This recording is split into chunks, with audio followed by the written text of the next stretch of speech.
Салам достор. Бүгүнкү кайрылууну биз ушул Адахин Кимсанбаев жарыялаган "Менин укугум бар" аттуу акцияны дейбизби же демилге дейбизби, ошону биз колдоп, ушул Москва шаарынан биз кабыл алып, аракеттенип отурабыз. Бул биз кадамга кандай жолдор менен бардык? 2017-жылы 15-октябрда ошол элчиликте бул жагы агам айтып кеткендей болгон окуяда, шайлоодогу ошол жердеги болгон окуяны биз кайра эртең кайталабайлы деп аракеттенип атабыз. Күрөшөлү, келиңиздер. Өзүбүздүн укугубузду коргойлу.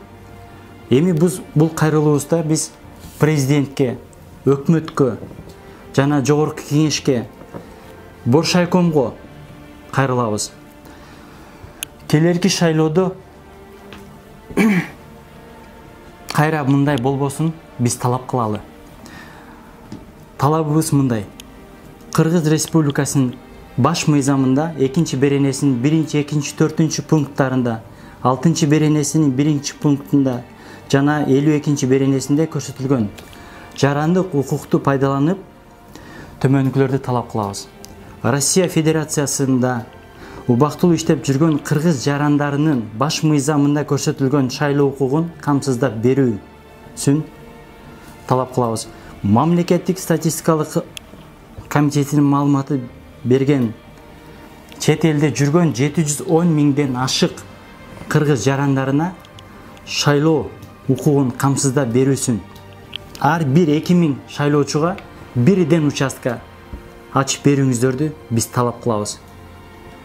Бул азыркы жасап аткан акциябыз жана кадамыбыз канча миң деген сыртта жүргөн элдер шайлоого катышат.